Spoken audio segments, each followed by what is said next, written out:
Hello everybody, this is Jason Heires, and this is another album review. And today I'm going to talk about a newly released album by a classic rock band, especially in the 90s, a band called the Pixies. If you've never heard of the Pixies, probably the place that most people would have heard a Pixies song is at the very end of the movie Fight Club, when they're blowing up all the credit card companies. They start playing a song in the background called Where Is My Mind? And that's a Pixies song. This album was just released this year, and it's called Beneath the Eyrie. And let me show you the album cover.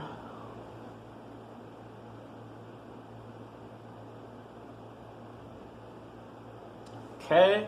So first things first, let's talk about the packaging on this, because this is pretty intense for CD packaging.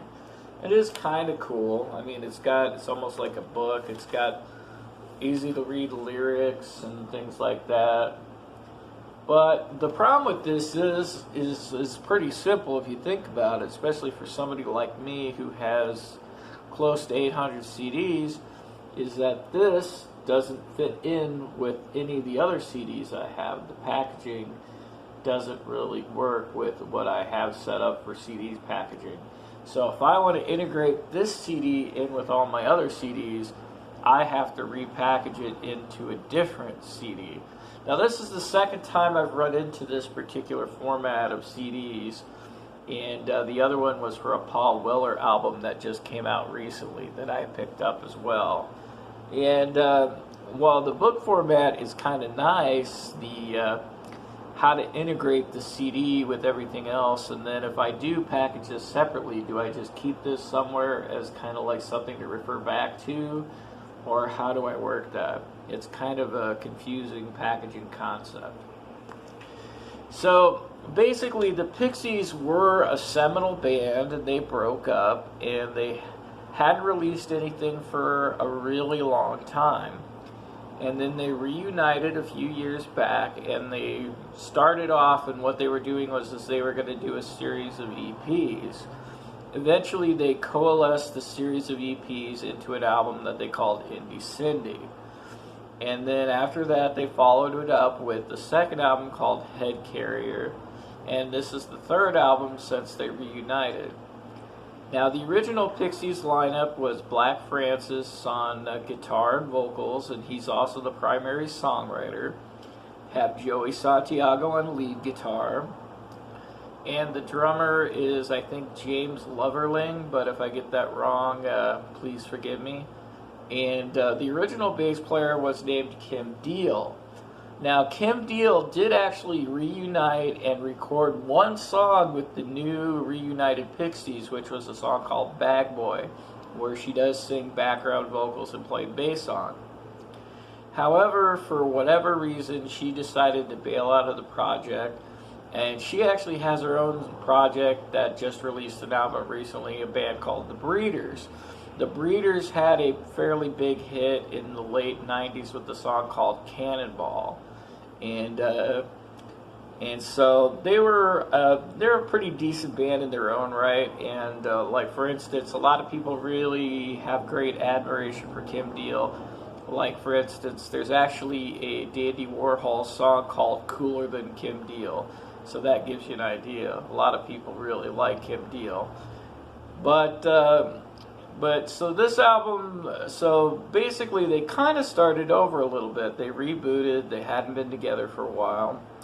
And the new version of the Pixies is not quite up to what the classic Pixies is, but it still has its moments, and they still have some good songs. And this is the third album, kind of continues that trend. It doesn't really break out as a truly great album by any stretch of the imagination, but it's a solid album, and it has its share of good songs. Right now, I would almost recommend getting a hold of the 3 CDs that came out post the reunion, and then going through and getting the better songs off of those and kind of putting together like a listening collection. And that's kind of what I did with it. But the songs on this album that really stick out to me, and I have to open the book to read the song titles, is Graveyard Hill, which is track 2, is a really strong song. Catfish Kate, which is the original single, is a little weird, but it's still an interesting song. It kind of grew on me. Silver Bullet is a good song. Saint Nazaire is a good song, and I also like Daniel Boone.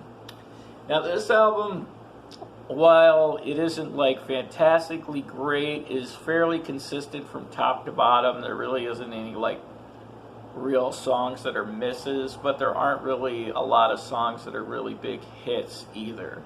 So it's kind of comes in as a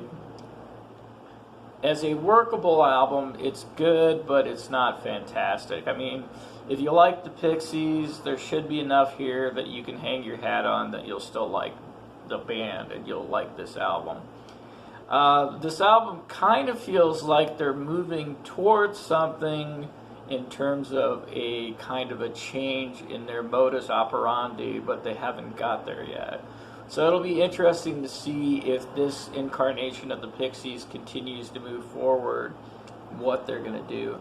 Also, as kind of an aside, the bass player that they got to replace Kim Deal is called Paz Lenchen, and she's been a pretty good contributor to the band, and she's been doing a lot of the Kim Deal role with the background vocals and even a little bit of songwriting, even though Black Ftancis has always been the primary songwriter. And Black Ftancis is historically a very prolific songwriter. He has a number of albums under Frank Black.